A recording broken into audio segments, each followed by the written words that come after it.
Alrighty, I think we are good to go. With no further ado, I would like everybody to meet Bob Sagoo.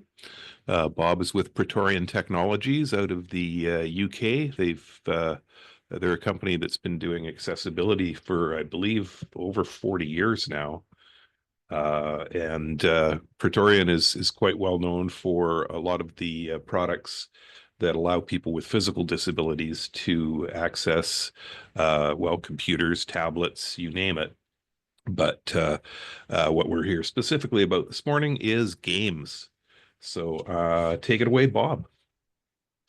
Hi, everybody. Thank you for joining us this morning with you, and this evening, or early evening, with me here in the here in England. But glad to meet up with you. And yeah, thanks, Steve and Ryan, for inviting me along. And I hope this session is an element of fun, informative, and so I hope you have a stack of questions for me, at the end. So I'm going to see if my camera will come on. Oh, right.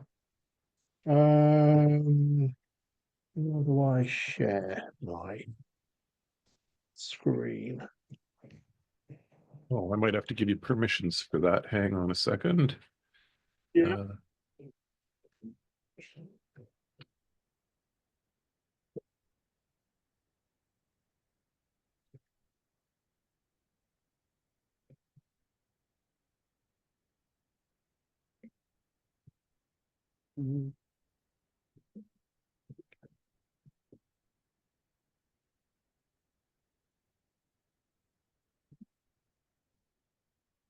Bob, are you able to do it now? I'll just try it then. And yes, apologies if you're having your breakfast and you suddenly have this image of this rather intense looking gentleman with a receding hairline coming on your screen. So yes, this is me full in live in color, as it were. So I'm going to see if I can share my screen.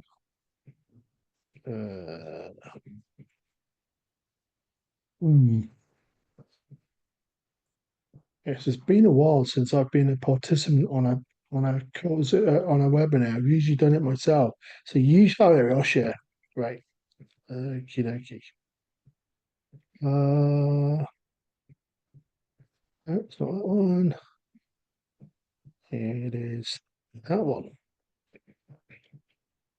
Share sound. Right.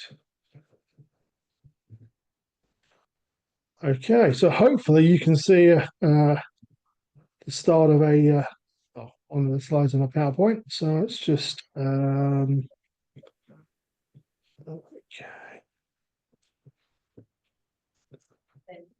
Right, I'm hoping you can see everything there. So yeah, we're going to be covering what's called assistive gaming, as it were, assistive gaming, virtual video games, and it's an area that Pretorian sort of delved into.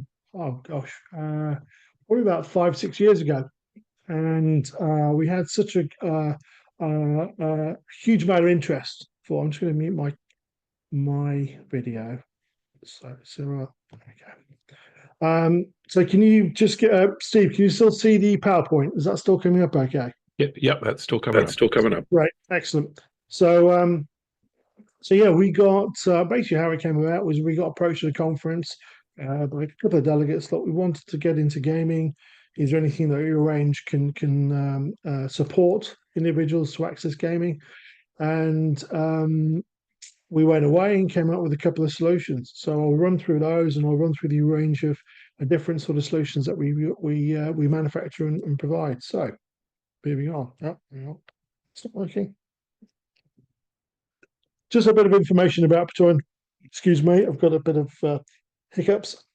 So we were founded in 2001. So Steve was very generous. We have been in the industry a long time, but not for 40 years. But as individuals as well, our founder, one of our founders, who's been in the industry for for longer than that. We have a product range of over 80 products. So we specialize in assistive technology and computer access. And we have solutions that range from mouse alternatives to switch access environmental and appliance control, toy control, assistive gaming, which is what we're covering today. And we do all sorts. So we're known or renowned as the people who provide alternative or support alternative access solutions. We are an OEM in the true sense, in every sense as such. So all of our products are designed and manufactured here in England in a little town called Gainsborough, just outside of Lincoln. And there's a phrase I use: you say it one way, you can say it the same way, back again. So we design what we manufacture what we design. We truly do that all under one roof. And it's something that we're very proud of. And I think it's reflected in the quality of the products that we produce and the solutions that we provide. So we ship everything from stock, so we have a large amount of stock in at any particular time, so we can manufacture and assemble orders that pretty much across the board with all of our product range. That's just a bit of details. As most manufacturers are ISO 9001 registered. We are in the MDR compliant, which is a medical device. I always get the R on it. It's register or regulation. I'm not entirely sure. I always forget, but this is across the entire range. So even our simply a smoothie wide switch is MDR compliant. It's something that we decided to do when it came into existence, that we were going to be MDR compliant across the entire range. Some of the manufacturers choose which products are or not. We've taken the approach that everything that we manufacture is MDR compliant. A bit about me. So as Steve very nicely was very nice and generous in the intro. My name is Bob Sagoo, and I am based here in England, and I am the UK and international sales manager for Pretorian. Sales is a small aspect of what I do, and there are other aspects with regards to training, support, and so forth that I do as well. So it's quite a wide-ranging sort of role that I have. I have been in the assistive tech industry for over 10 years. Through running a business of my own, and then joining up with Pretorian a few years ago. So based here in the UK, as you can probably tell from my accent, but with regards to the international element, I do travel extensively. So I was just saying to Steve and to Ryan, I was over at ATIA. We were always over at ATIA every year. We have a booth there. We bring all of our new products or our current products there, and we meet up with delegates, and we love that interaction. But I travel to the US quite frequently. You get to come over to Canada, but Steve and Ryan were talking about maybe it's time that there is some sort of face-to-face conference AT conference in Canada, which we would jump at the chance to being part of. So hopefully in the coming years, you'll be able to see us in the flesh, as it were. So I'd say I'm swigging my water. We have a global footprint, and so we export to over 60 countries. So in Canada, you'll be able to access our products from usual sources, as it were, and that's centralized globally as well. We have a really great network of distributors, from in all four corners. The one size one ethos is something you're probably going to have if you're involved in assistive technology, and it was just a play on the one size fits all, because what we do is we tailor these solutions to the individual, and they have to be able to have that ability within these solutions to tailor it and to make it work for that individual, which we're really proud of. And that's why a lot of our solutions, if you're familiar with them, there's a lot of functionality built into them for that reason. So you can actually tailor it to that individual's needs, be it if it's a joystick or trackball, and they want to use it in a different way, in the sense that they want to change the orientation, or they would like to use it for the left hand. You can actually change the settings and just gear it towards that individual's access needs and requirements. So yeah, that's something we're really proud of. Excuse me. Some of you know me, probably know what the next slide is alluding to. This gentleman here is my son Harshi, and he is the motivation as to why I'm in the industry and do what I do. You might detect a little bit of a break in my catch in my voice. There is a reason for that, and the reason being is not just because Archie is my son and is an amazing young man. Sadly, very unexpectedly, we lost Archie just before Christmas last year, and so he's still my motivation. He'll always be my motivation, and he's an incredible, engaging young man, and his work is going to continue on. He was presenting and doing all sorts of amazing stuff with eye gaze and assistive tech. So this was really his passion. So it's down to me to continue that on his behalf. But yeah, he is always and always will be my motivation for being involved in this industry and doing what I do. So yeah, amazing young man. Miss him like crazy, but I still feel him around here anyway. Okay.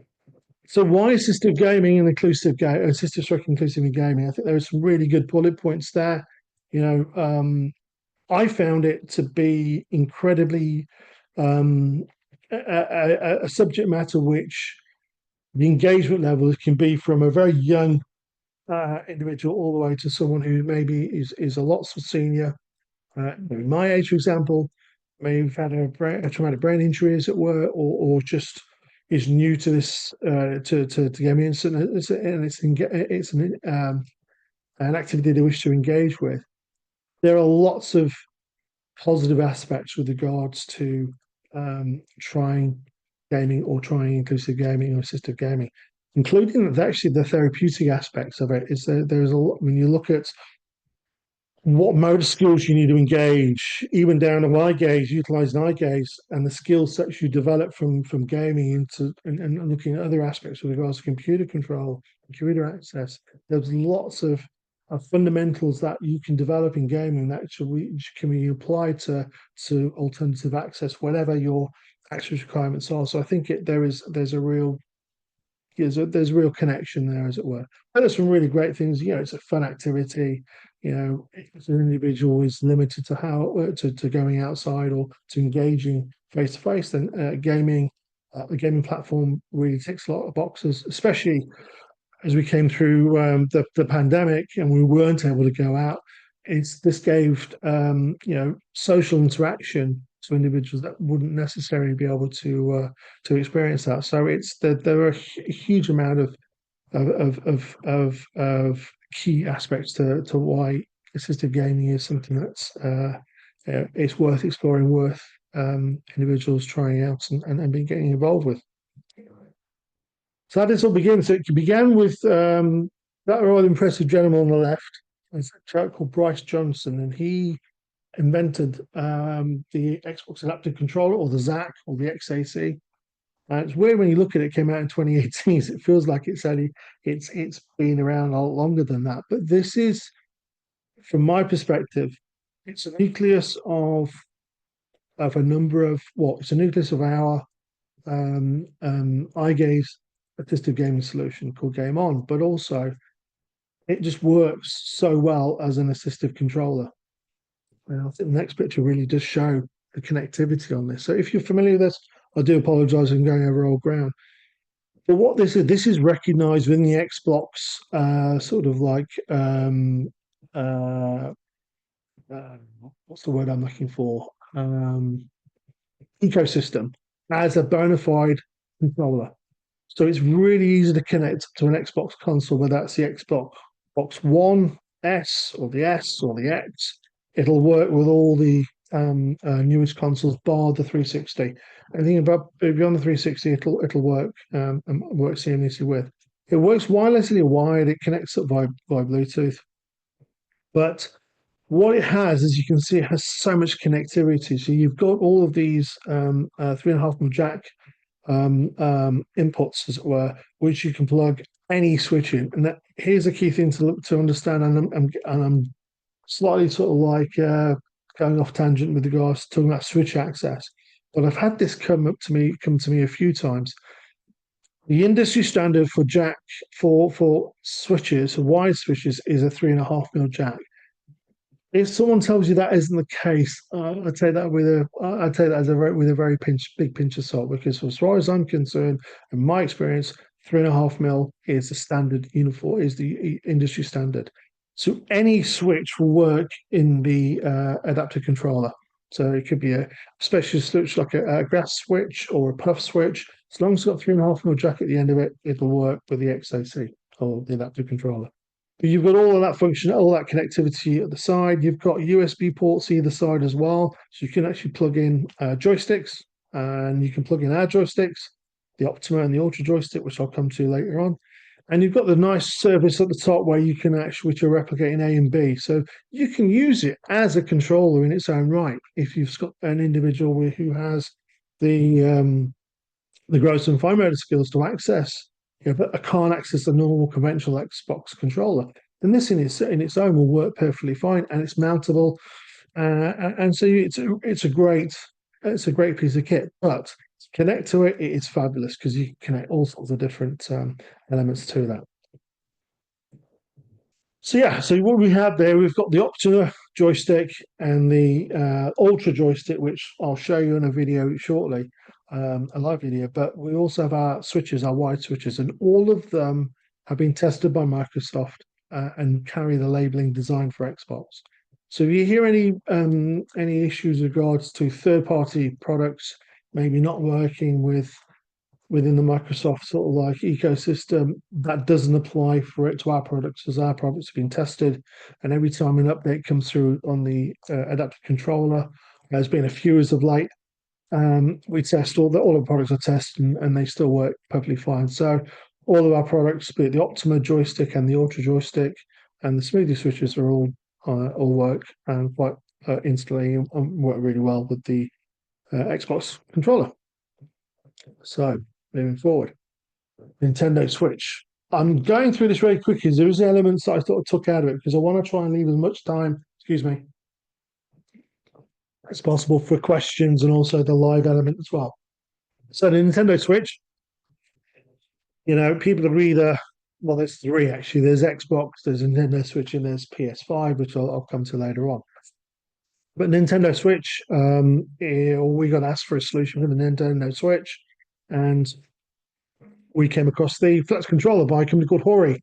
Now, they are actually our Japanese distributor, so we don't actually manufacture the Flex controller, but it is, we are the international distributors as such. It does support the same product, so it does support the Optima joystick and the Ultra joystick, and our Smoothie switches, as you see, they're all connected to it.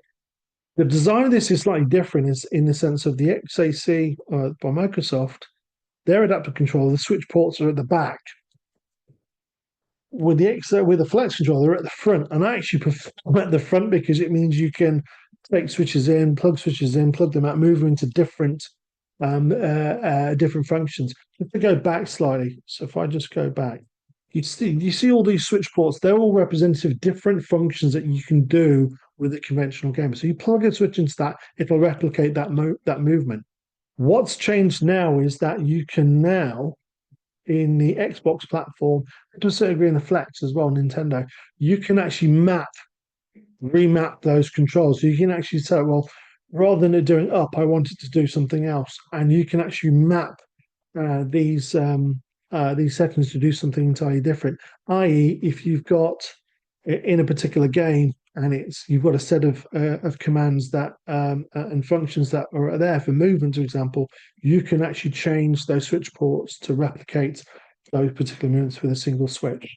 So there's a lot of flexibilities built into these new assistive controls, but that's more on the software side in the console, but also in the game design as well. So there's a lot of work that's been done alongside the hardware that we're producing to make the gaming experience more inclusive and more easier for individuals to access. But in itself, this is a really great product. It's a really nice games controller. What I like about it is the design of it, and I'll show in the live video.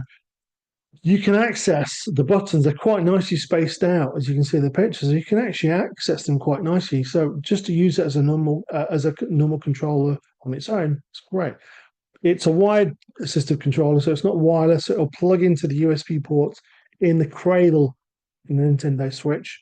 So what you need to do with that is when you're using the Flex controller, you cannot use the Nintendo Switch out of the cradle. So it's not a fully portable version. I'll say that because at the moment that's the case. As if you're a gamer, you probably know there's a new version of the Nintendo Switch coming out. It will have USB connectivity, but there looks like potentially a USB-C or a USB, another USB port on the actual um, um, gamepad or the console element of it, which you take out the cradle. If that's the case, I don't know if we'd be able to connect to it or not. We've yet to see the specs on that. Nintendo are being a bit quiet on that front, so because we've asked them a number of times. But if there's a USB-C port there, it may be a bit an option to connect the Flex to the gameplay. Then you've got a mobile solution, as it were. But wait and see on that one. So yeah, it does support eye gaze as well, so you can actually link it up to a Tobii Dynavox eye tracker, so like the i series and such. It'll work, or it'll work with that. But it's quite involved. There are a lot of there's additional software that you need to download as well. So it's not it's quite a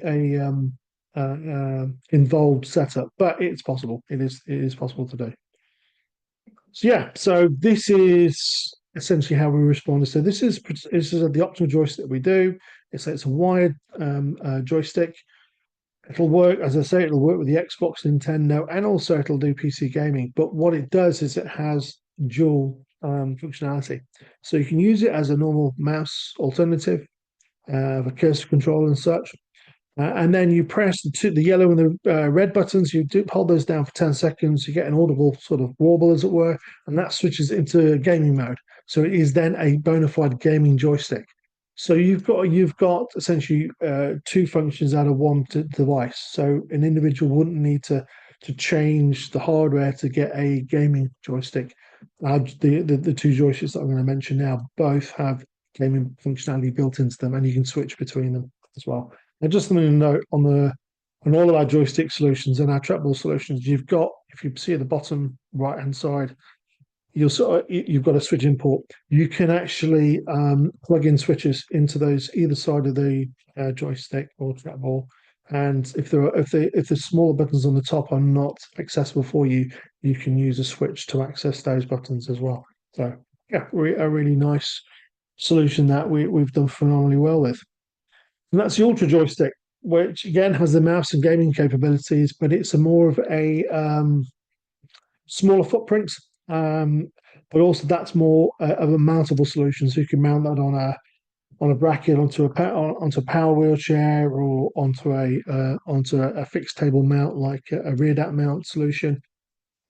That is a small footprint. You can also tell this device what change the orientation of this device. So what you do is you enter what's called learning mode, and then you push the joystick up, and that tells the position, tell you what's position is up. So it then correlates what's left and what right and down. So you can turn that device around and make it mount it whichever way you wish, and then it can be tailored to the user's sort of like requirements, as it were. But yeah, it's a really nice, neat little solution. And you've got switch imports in there as well. So if you wish to put a switch into that and use an external switch, you can do. Gaming, easy gaming. So something we got asked about as well is that great, I've got something from PC gaming, console gaming, but what about PC gaming? Now, I'm not a gamer, as you can probably tell, but I didn't realize how popular PC gaming has become, but also how invested people are in the sense of getting the rig working the way they want. If you're familiar with assistive technology, you know aesthetics isn't really the thing. It's function over form, as it were. So gaming rigs, by their very nature, tend to be quite messy, but they are geared towards an individual being able to do the controls they need to do for gameplay and so forth. So everything needs to be mounted in such a way. But we've asked time and again about PC gaming. Can we do a solution for individuals that can't access a keyboard but could maybe access a joystick or a switch? So we came up with a Questa. So the Questa joystick, basically what that does, you've got cursor movement, you've got mouse control as well. So you've also got the ability to use this as a conventional mouse alternative, but you can switch between the modes. But when it comes to gaming, it replicates the keystrokes that you just saw there on the keyboard. So WASD is up, left, down, and right. The Quest joystick replicates those movements. And so W is when you move the stick upwards, but I think the next slide does, yeah, there you go. So it just shows you the orientation that you've got. So W, up and down, left and right, but also you've got diagonal movement, which you can either enable, which it's enabled when it leaves the factory, but you can switch that off if you wish. So you've got a combination of left but up, or left but right, or down and left, and vice versa. So it gives you a lot of options, a lot of functionality in that respect. And to move along with that, we have its cousin, as it were, the Quest to Switch box. So we've got individuals that maybe can't, access a joystick. They can access the Switch. Well, the Quest will enable them to access a PC gaming using switches. But here's a great thing: you can program this as well. If it's the next slide, then there you go, back a bit. Sorry. Um, as it says in there, you access Notepad on a PC. You can actually program each socket to do something else. So they're up to 3 levels, and I think the fourth level is one that you can actually program in a particular command that may be relevant to a PC game. So here's a great thing. The reason why we do these together is that, for example, if you can access a joystick and you can access a switch, well, you can have the joystick for the standard movements, WASD for navigation. But what about if there is a button that there's accelerator, or there's brake if it's a racing game, or there's firing if it's a Call of Duty or a shooting game?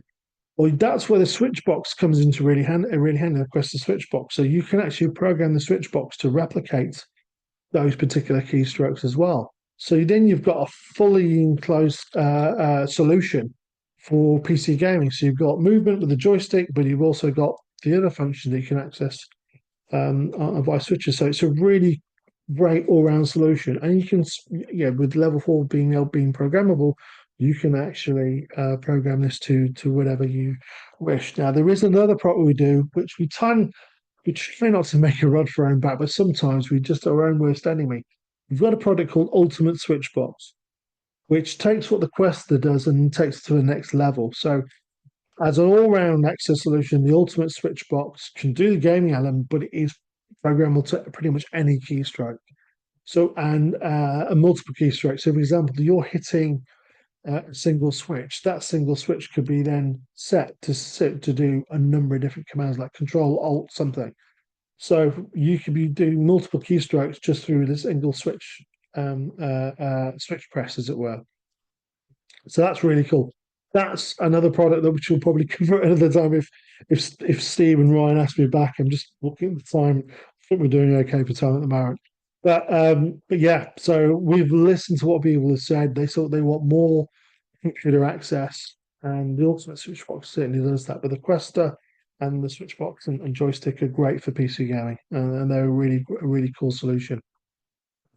That's my son, and he's using eye gaze. So he was an eye gaze user, and he in that picture there, he's playing with his best mate Will, and I'm actually in that same living room now, and he's playing Minecraft. But you can probably see in the picture, it's a split screen. So they're not playing; they're playing against each other as well in one game. But Archer's using his device, his communication device, as a gaming controller, and that's talking to the ZAC, the XAC. So this is a solution that came to us about 4 years ago, and it came from at a conference, and it was along the lines of what always tends to be the case. We know you're the guys to talk about computer access or alternative access. I know be able to do, I have a client who wants to be able to do this. Can you do it? And we went away and we came up with this product, which is called the Game On, which enables individuals who are Nightgate users to access the Xbox platform. And that's how effectively how it works. So it utilizes the IR capability that's built into these communication devices. So if you think off the top of my head, I'm looking at the grid pads, with Grid 3 on. You're looking at the Tobii Dynavox I series with either Grid 3 or Communicator 5. And then you're looking at the PRC, the Accent 1400.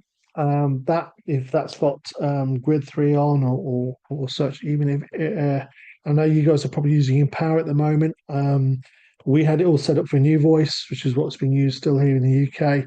We're waiting to hear to get an update on Empower, and we hope we'll be able to offer us the solution that work on Empower as well. But yeah, for the two main eye gaze device manufacturers, so GridPad by Smartbox and Terry Dynavox's iSeries, it'll work fine because the IR capability.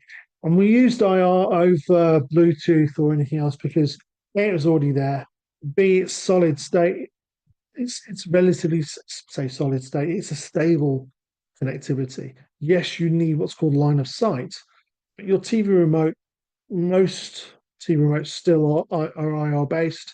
There's a lot of technology that still uses IR as an access method, and it's built into the devices. So we just thought, great, we'll just stick with IR, and it's proven to be really good. There's no really issues with range. With a new IR chipsets are in these devices, they bounce the signal from two different sources, so connectivity is not an issue, as it were. So yeah, so there's a typical setup. So you've got your device at the bottom, and then you have the game on which is plugged into the XAC or the adaptive controller of Microsoft, and that in turn talks to the console. There is a slight change in this now because there's been a couple of updates to the adaptive controller. So if you see in that graphic, it says D-pad cables and they're all multicolored. You no longer need those.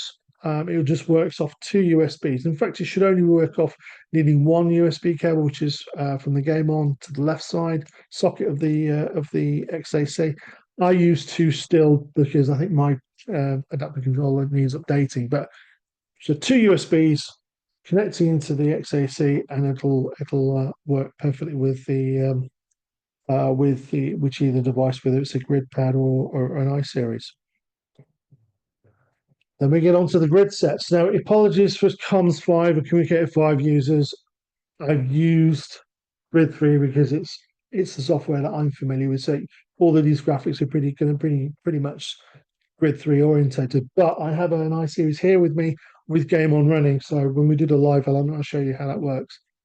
So yeah, if you're familiar with grid sets or page sets, and you know how to run it, and what we've done with Game On is we have put a resource on our website. So we go to the Pretorian website, go to assistive gaming, look at Game On. If you go down to supporting downloads, you've got these files set up for I think pretty much every different solution. So Grid 3 on a grid pad, Grid 3 on an iSeries, and obviously Comms 5 on an iSeries, and then the new voice for a PLC Accent 1400, and also for Grid 3 on Accent 1400. So we've got those as a free download. And what you download this and put these pages up, and you get these grid sets, which are I think simple, intermediate, and advanced, I think. Yes, that's good. Okay, yes, so simple is just simple navigation, then YB, X and A, which are the main control functions on a keypad, on a gamepad, on a gaming controller. You have intermediate, which has a few more. You've got left trigger, right trigger, bumpers, and you've got more navigation with the D-pad sticks, as it were. Then you go on to the one which is just everything on it. As it says in capitals and underlined, it is not intended for gameplay. For many of you that are familiar with Grid 3 or Comms 5, what this is essentially everything you can do on a games controller put onto a grid or a page set. The idea behind this is that enables you to actually sort of like use this as a template and edit this and then make it a page set or grid set game specific. So, I mean, I've got one set up here on the grid pad now for Hogwarts, which I'll show you shortly.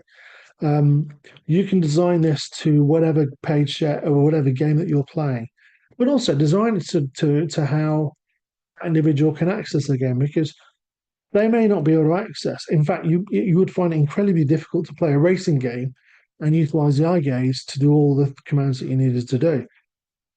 So what we suggest is there's a way of playing a game which is called co-pilot, where you're playing with someone, be it sibling or a key worker or a family member or a classmate, and what they do is they're playing along with you. So you can access, they have a page set up just for, I don't know, Accelerator, for example, if it's Forza or for shooting game for firing. And that's how it can be made as big and positioned in the place where it's easy for individual access. Then the person alongside them could be utilizing the conventional games controller to do all the other advanced sort of functions, as it were. So you suddenly got this dynamic where I'm sure many of you have seen this. I know I've seen this so many times where engagement before meant, okay, this individual is watching us playing the game, and that's the level of engagement they have. This brings them into the actual gameplay themselves. So they're controlling one element, and whatever that is, it's a nice simple sort of action. But along with someone else, they are able to access who are controlling the other functions in the game. It suddenly throws open the door to, okay, what games can I play? Because that's the next question I always get asked. Well, with these systems, what games can I play? If you play this way, in the Copilot way, you can play pretty much any game. You just set it up which of the particular cell, what you want that individual, what they feel comfortable accessing or be able to control. Do it that way. Now, if they have more, as their skill sets increase or they're able to do more, there can be more elements that you can add to it. It could be changing the camera view or braking accelerator. And you can put delays and times in there so the accelerator will stay on for 10 seconds and come off, and then you select it again to accelerate again. Same with with other elements. So you can actually tailor the gameplay or the page or the interface that they access to be reflective of what their capabilities are, but also what elements of gameplay they can actually realistically access. And if you're doing the Copilot element as well on the Xbox as such, then it just opens a door to whatever. I mean, yeah, Arch played Minecraft. We were doing things like Hogwarts. We were playing all sorts of different games that some not age appropriate as well. But he was 18, so you could do whatever you wanted. But it opened the door to him in the sense of what he could do. And then, as well as that, there's the online element as well, where he ended up playing with his friends, with his relatives in Leamington, or with his friends down the road. They were playing online, so it just opens the door. It really does open the door to all sorts of elements of gaming and all the really positive aspects of it. Oh, forgot this element. Is there Copilot? So this is essentially what Copilot does, is what I referred to. So this is built into the Xbox, and so essentially you can use a conventional controller alongside the individual using their adaptive controller or the game on, for example, for an iGaze user, and play some really cool games. So, okie dokie. So these are some solutions that are available at the moment. So we've talked about the XAC, which is the adaptive controller for Microsoft in the left-hand corner. As we go down, there's a couple of new controllers that have come out, which are available. So, last part of last year, there's a wireless controller which is just below the adaptive controller from Microsoft. That's a third-party one that works really well with the Xbox platform. Below that, you've got a picture with all these different ends on it, as it were. That is what is Microsoft have actually produced. It's if you go to their assistive gaming webpage, which I don't actually have a link for, you can download a file, and if you have a 3D printer, you can actually print these off yourself. And there are just a range of different tips that you can put onto your thumbstick toppers, as it were. And you can put those onto a top of a conventional controller and to make it a bit more accessible. And that's free to download, free to access from Microsoft, which I think is really cool. And then at the bottom, they've got the Xbox Adaptive Joystick, which is coming out this year. It's very reminiscent if you think of back in the day. I mean, just go really back in the day, the old Wii consoles you used to get and had that Wii controller with the two elements and stuff. It's very similar to that, but it's a bit of a niche aspect, but it's something that, for example, if someone's is only got access to one hand, then this is a great single-handed controller that's Microsoft are coming out. So I don't know if it's going to be early part of this year or middle to end of this year, but it is due to be released this year. You've got the Protimus, which is the one with the lady with the blue, very eye-catching fingernails. That came out last year. It's an Irish company that make it. It is the third-party controller, but yeah, it has a lot of functionality into it. You can configure that. It's very modular. You can configure it whichever way you wish, however way you wish to make it so it can be single hand uses or dual hand. You probably noticed that I haven't really mentioned the PS5. From a PS5, that's a controller. It isn't really. It's very niche in the sense of like that when people with certain um, access requirements may be able to access it, but it's not as accessible as it ought to be or should be. And it's very limited to what you can connect to it. You can't connect joysticks or any other aspects to it. You can only connect switches to it. So we're slightly disappointed with with the PS5 because we thought that that will be it'll be in the same lines of the Xbox adaptive controller, even the Flex controller um, by for Nintendo, but it wasn't and it isn't, and I don't know if it's going to be a second generation of it or not. But yeah, a bit disappointing in that front. So, but it's still there, so you can still buy it, and they're all quite reasonably priced. So the adaptive controllers from Microsoft are, in UK money, it's about £75.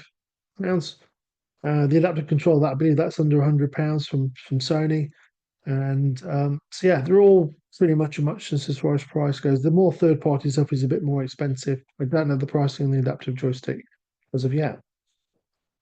And this is one that is, I'll talk about it, but very briefly. The quad stick, an amazing piece of kit, but it is very specialist and it requires a huge amount of setup. But if you've got someone, for example, who's a quadriplegic, this would be the control that they would essentially be utilized not just for gaming, for just general access as well. But it is amazing what it can do. It is incredibly expensive, and there is a lot of setup involved with regards to the quad stick, but it has a huge amount of capability with regards to assisted gaming. This is a resource here in the UK, but it's worth looking at. It's a mate of mine, Barry Ellis. It's for One Switch, and he does all sorts of different solutions for adaptive controllers, adaptive gameplay, and yeah, really worth checking out and having a look at because there's some really cool stuff on various websites. So I'll make sure I send this through to you, Steve, so you got this as a resource to send out to anybody today. I'm hoping this will bring up the live window that I've got, which my camera set up. If it doesn't, I'll jump out. I'll get that set up. These are some accessible games that I know work really well. So with Xbox, you've got Minecraft, Rocket League, and those Rocket League and Team Sonic and CTR are all racing games. Hogwarts, which I'll try and show you shortly, is a really cool game with some really good accessible options in there. You can access the mapping of the controller really easily, but it's a really nice, slow-paced game. I think it's one step up from Minecraft. So you've got gamers who are a bit older. I think Hogwarts is a really cool one to look at. FIFA's a great one as well. And then applicable games. So NHL hockey, where is it? Trying to think of my ice hockey players. I don't know of any. Wayne Gretzky, I think he still does a game. Footballs, all sorts of. So there are lots of games that you can access on the Xbox platform, which you can adapt to for assistive or adaptive gameplay, assistive gameplay, as it were. Switch, I tend to go with Mario Kart. PC gaming, there's some really cool resources. Guys in the office use Ori and the Will o' the Wisp. That's a really good game for PC gaming. But there's so many different PC gaming games that are coming out as of late. So it's that list is growing all the time. Great. Yes. I was very hoping this would work. So I've got the setup for gameplay. So I'm just gonna.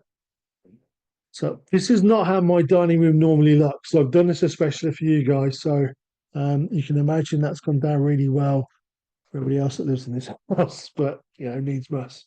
So this is Hogwarts. So this is so the XAC is here. There's the Xbox console, and there's a little box which is the game on. And now, if I just move that around a little bit, you'll see there's a little red disc just here, and that's where the infrared elements go. So this is a receiver. This device sends an infrared transmitter at the back, and that'll send it to the XAC here. So, showing how quick it works, for instance, there's no lag. This is where I could become a bit of a cropper. Now, there's my conventional controller. is, which I'll put over here so you can see I'm not accessing that. Right, a little bit. So if I hit A on here, though my eyes could do it with my eyes, and it's easy if I do it with my fingers just for purposes that I'm slightly in a different position to where the eye gaze normally be. So if I hit A, there you go. So it's going into the gameplay and it's saying press A to start. There is very little lag at all. So I've got the narrative running as well to tell me what it is that I wish to. Now, here, for example, this will be really difficult to navigate on this screen, but if I've got my game controller here, I can just navigate that round. New character. Press A. A white outline indicates your active target. Aim at left trigger reveals additional secondary targets and a reticle for greater targeting precision. So I've got the audio feedback on as well, so when I'm getting audio prompts. Indicates your active target. So I just press.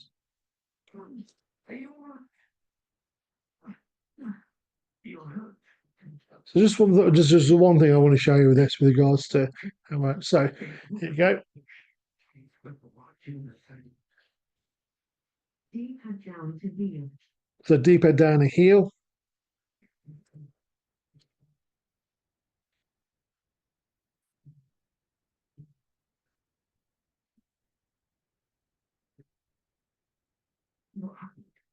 So that's how quick it works. Now I know you'll say, okay, I'm accessing gameplay here.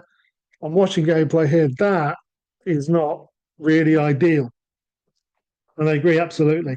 So what I normally do with this setup is if I've got someone who uses eye gaze and wants a setup of their own, you can actually do what which I've done, which is picked up one of these little lightweight monitors, which I can then mount to the side here, or if I do it here, for example, on a rear adapter arm, or have it above, or to the side, or even below. We've then got an access, so that movement, that head movement, eye movement, is not as aggressive. They're actually watching the gameplay and playing on it. This was really inexpensive to buy, and it's just a second screen, as light as anything, so it won't add to the weight on the mount itself. A really cool way of doing things. So if I then show you, for the purposes of being unbiased, it's just here we are. So I'm hoping you can see it. This is a Toby Dynavox Live series. So if I press L on here, okay, see I'm moving. So here's a really cool thing. Let's say in theory you've got two eye gaze users. One's an iSeries, got an iSeries, one's got a grid pad, or maybe they've got both the same device. If you set up a grid set for certain key functions, so if on one they had drink the poison or jump, and the other one had protector or interact or whatever, and the other, you can, in theory, be playing two people playing that game, controlling different functions, and having someone access a control do the other functions that were. You could have two icons users using one game on, one XSE, one console.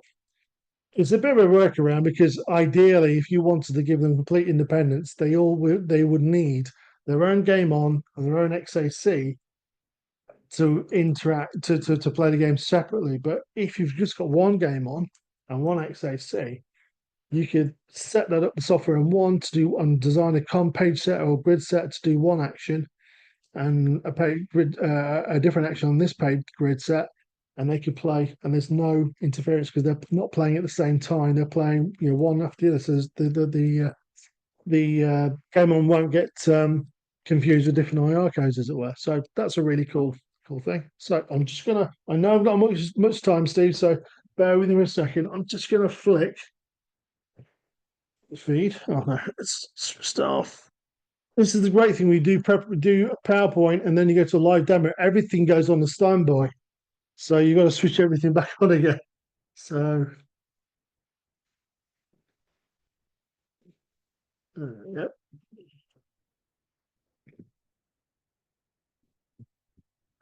So I'm going to move this, just close this a little bit. So you've got the game on the Flux controller here. That's connected into the to the Nintendo Switch. Great thing about Mario Kart is you can set it up to do different things. So I can set Mario Kart up if I go back. Let me do it. But I can set Mario Kart for auto accelerate and auto steer. So I'm not touching any controllers, and it'll start on its own and it'll steer on its own. So I'll just follow it around and it'll just go on its own.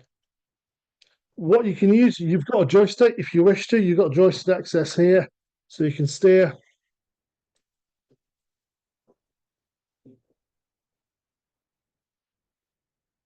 And you've got switch access here as well. So the yellow switch is plugged in, so that'll hit any of the special functions when it's doing anything.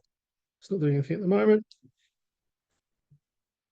There we go, throw the mushroom. And you got R, this is hot.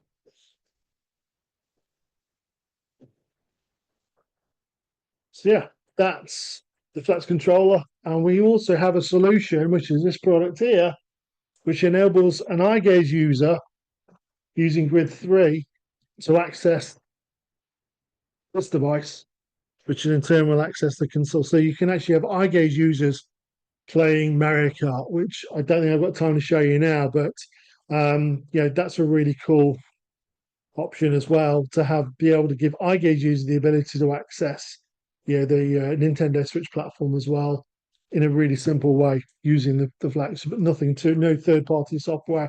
It's just a simple IR box that connects up via switch cable to these devices to switch ports to the front. Really easy, but we've done grid sets that allow you to and page sets that allow you to access that as well. And very quickly, while that's playing in the background, can't show you this, it's not connected up, but that's the Questa joystick and the Questa switch box. And there you've got the ability to, you've got all the switch ports you can set to whichever, on level 4, you can program those to whatever keystrokes you wish, as it were. So, gives me 5 minutes, a bit of Q&A, but I'll go through this in a very quick way, the rest of it. We're talking the benefits of assisted gaming, as it were. There's a report done by Scope. You go online, type in Scope, as a UK charity, Scope UK Assistive Gaming Report. Read that report. It's enlightening in so many ways. It's feedback, genuine feedback from disabled gamers of what they see, what access, adaptive options they access, what hardware they access, the issues they've had, and so forth. So it's a really good report. I recommend you Googling that and having a read through that. Just some the barriers that they've had to overcome, as it were. And yeah, this is why there's a lot of gaming solutions that have been coming out last 18 months. The ONS, the Office of National Statistics here in the UK, the purple pound is what essentially is the disability currency, as it were, the market, as it were. It's worth £274 billion. That's just in the UK. So you can see why a lot of companies are jumping onto the bandwagon that we've been on for a long time, which is great. It means there's going to be more hardware, more innovation coming through. So we're excited about that. But yeah, from a moral perspective, we've been doing this for a number of years because we want to provide solutions to the users that we really need them. And that's us. So if I stop sharing and or I'll leave that on and till if I can Mario Kart for a while because it's going to be a bit noisy. But if you guys can hear me okay, that's great. I will happily take any questions. Yeah, if people want to use the raise hand feature, I can allow you to talk in the webinar here. You can ask questions. But Bob, one's come up already. Rianne asked the question, which would you recommend public libraries purchase for their gaming rooms, and how should they best support and promote these? I think that eye gaze access is for gaming is still quite niche. So I think that there are mainstream solutions. I would say first off, get an Xbox console because I think Nintendo Switch. What happens is a lot of people buy a Nintendo Switch and then they feel they want to do more age appropriate gaming, which probably isn't accessible on the Switch, but is on the Xbox. So I would say go for an Xbox console, get the adaptive controller. Listen, you don't need to, you can use any Switch. So, and these are relatively inexpensive. So there's a Switch. That's a jack port, 3.5 mm jack. So get some switches and start from there. And if and just see if you can service that need with just an adaptive controller, some switches. If you need a specific joystick, then yes, that's where things start to get a bit more expensive. But if you've got a need that's, if there is a demand there, then you can say, okay, we can do that. But I would say straight off the bat, we're looking at an Xbox, looking at an adaptive controller, and maybe some switches, some buttons, or as you often call them in Canada and US, and then just see how you go on. Just start that off, and then if that sort of like develops and gets more traction, then you can look at, okay, we need to get some specialist joysticks in. And you can look at the Optima, you can look at the Ultra, or just conventional joysticks. If they will work, okay, then use a conventional joystick with that. But for the meantime, I'd say the controller, some switches. All right. Do we have any more questions?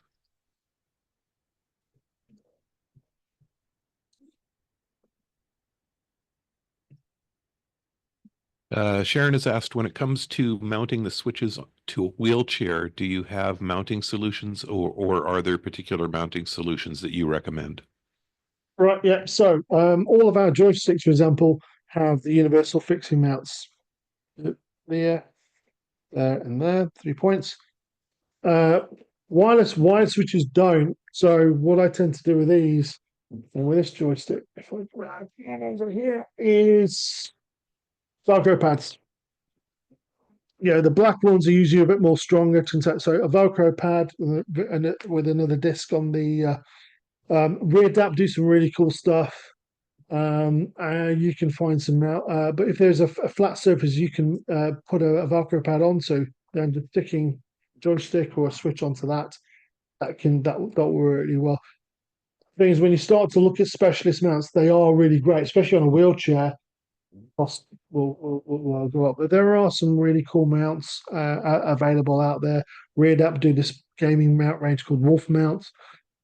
But you can look at Manfrotto mounts as such, and there are lots of options online that you can look at, as it were. But if you've got sort of universal mounts as such for joysticks and so forth, then our joysticks will fit onto those.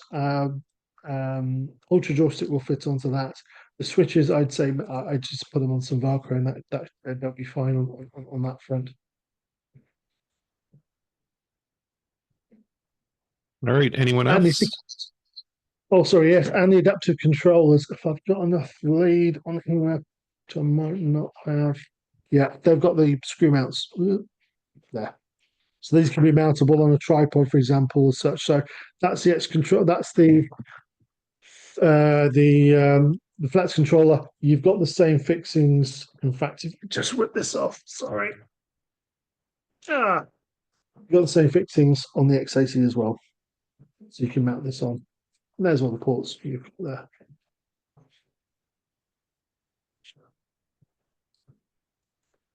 And the battery life on this is crazy. It's so good. I mean, I charge it sporadically, but the power, the battery life on this is phenomenal. It really is. So the Flex requires a USB connectivity. That's where it gets its power. This doesn't. It just works wirelessly.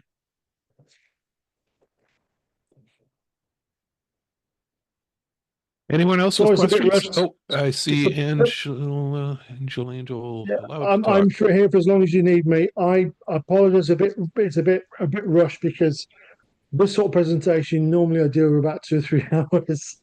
I'm trying to condense it down into an hour, as it were. But no, that's cool. Yeah. Any questions, please? Fire away. Yeah, Uh, Angel yes. Honeywell. There you go. Am I unmuted? Okay. I have a daughter who's 8 years old. She hasn't started playing games yet, but we want to introduce her to it. But Sure. she has she needs OT for her fingers. Like it's really hard for her to like open like even to wave um and it's really hard for her to like even like use her thumbs and stuff. It's like she has a really weak grasp. Yeah. And so they said that she needs to do keyboarding instead of trying to write with a pencil or a marker or anything like that. So what would you Right. suggest to start her off on, I'm talking about like the simple maybe Pac-Man or Tetris, not like uh a Mario Kart. That might be a little bit more difficult. I mean, what you can look at is just look at an iPad. See what games you can get on an iPad. Just as simple to. Hi, Billy. I have a question. I actually have a really good question. Sorry. So like, if I want to start playing some games, how would I? Hi, Billy. Can I was just answering the previous question. If you can bear with me. Oh, it's Billy's on mute. I'm Oh, sorry. I'm So you're sorry. asking me about. My bad. Yeah, oh, okay. So what I was saying is with regards to the iPad was there are lots of games you can access on the iPad platform, and then just look at look at switch access. So, for example, this is a smoothie switch, for example, and it's contoured. It's not flat. It's curved. So even the slightest movement, you get activation, as it were. So if Dawn's not able to access a joystick as of yet, and you don't want to invest in a gaming solution, then if you're able to access an iPad, I look at a Bluetooth sort of switch interface, like something like so we do iSwitch, or we also do applicator, which enables you to use a wide switch with wirelessly with an iPad. There are so many games you can access on a Switch, and then that enables you to sort of see if that's a access method that will work for you. And then you can step up to different gaming consoles. You can look at the Flex or look at the Xbox just with simple Switch access, as it were. It's a matter of just finding it finding starting at a level that is can I say risk free in the sense of like the failure isn't going to put your daughter off as well. Making sure the activity is really simple so they can access that Mm. and just build up the momentum that way. But yeah, just look at an iPad. I mean, even an iPad, she's able to touch the screen on an iPad just to sort of affect selecting your choices where that might be an option as well. But I'd say switches are the way that I would look at to start with, as it were. And Um. what was the name of that little switch that you said just a little bit of pressure and it would move? It looked kind of like a Okay, mouse so that you were showing. this is a smoothie switch. As you can see, Smoothie it's switch. got a curved console, but you've got we won't hear it, but it's a Yo, very slight okay, is your movement. This is activation. So you could just be having a thumb favorite? on there and then activating that way. But Okay. yeah, I think Steve, if you want to give out my Hey, email John. address, if anyone wants to reach out to me directly, I'm more than happy to. What is your name? Thank you. All righty. You're Yeah. welcome. Okay. This is Billy Johnson talking. Sorry, Billy, you've gone on What's your mute again. I was just wondering what your favorite like gaming console is. So I think you said what my favorite gaming console is. Well, I like Mario Kart. I'm a big Mario Kart fan, but my son used That's not a console. yeah, my Like son. a PlayStation or something. Like not like a game. That's not a console. Okay, so I'd say Switch. Like PlayStation or like Xbox or something. You Yeah, mean Xbox, Switch. Yeah, Xbox and Switch. They're the two ones that I've got both, and I use both. skibbity toilet, skip toilet, skibbity dop dop dop. Yes. Okay. Sorry, Billy, you're back on mute. Does anybody else have any questions?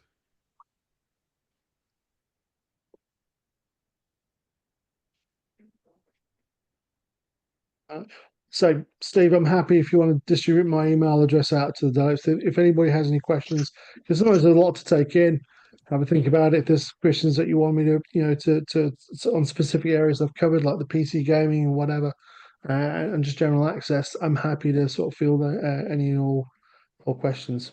More than happy to. Alrighty, I'm going to just drop your email into the chat here so that people have it. Give me 1 sec. All right.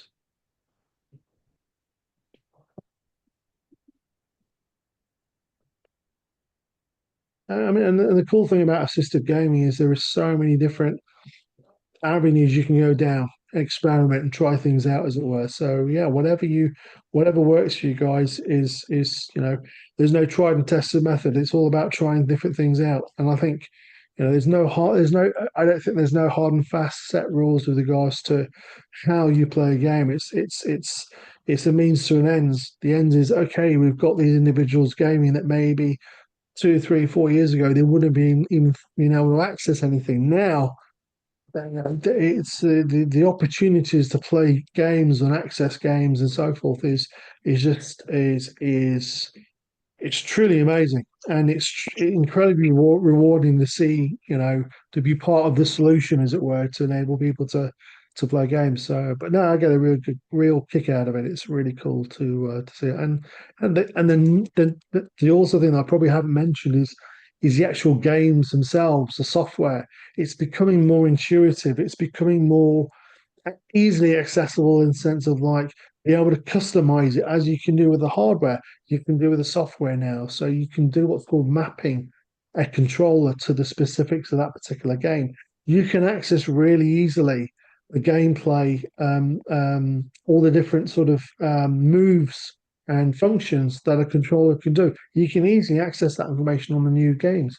It's there, really easy to see, and you can set up a lot of different accessibility options, like the narrative, the audio tells you what button to press to activate that particular action. So I think that's really cool in the new generation of games that are coming through. That the assistive gaming element is really coming to the forefront in the way that they're writing games as such. So yeah, it's really exciting.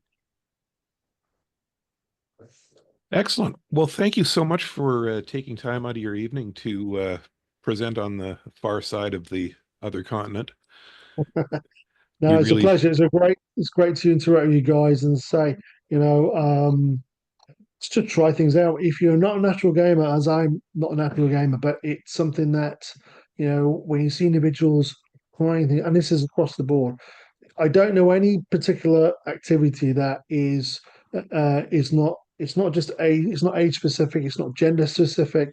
It's not skill specific. You can have fun and be shot down hundreds of times, as it were. But it's that activity of, well, I'm actually participating rather than watching.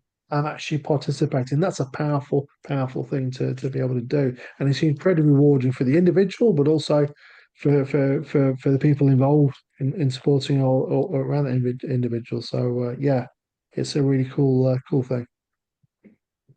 fantastic. So we have this recorded. I will be making a link available to it for everybody who's attended, as well as the folks who couldn't make it. Yeah, if you have any questions about accessible gaming products, you can certainly reach out to me, steve@canstech.com, or I've put Bob's email into the chat as well. You can get an email direct to him if you have questions. So, Bob, I think that's it. Thank you very much once again for coming in. No, I appreciate it, Steve. Ryan, thank you for asking me along. And listen, guys, if you do anything again in the future, just tell me when and where you need me, and I'm more than happy to jump on. There's some really cool things now on the access side of computer access side of things that we're looking at. I mean, what's another element of the gaming aspect which would really help individuals is that we've just launched a wired proximity switch, which you can set proximal to range, as it were. So you can have it really close or up to I think it's up to sort of like 500 mil above the actual switch. So that gives a lot of access opportunity to individuals that maybe can't access a switch, well, they can actually, if they've got a hand movement or some sort of movement they can control, they can use a proximity switch. So yeah, that's something that'll work. It'll work with all these solutions that we've talked about today. The adaptive controller, it'll work seamlessly with those as well. So yeah, really exciting times. Very nice. Alrighty. I will let you go here. We're gonna wrap it up. Take care, guys. Good to see you all. Take care. Have an excellent evening. You too. Thanks. Bye now. Bye-bye.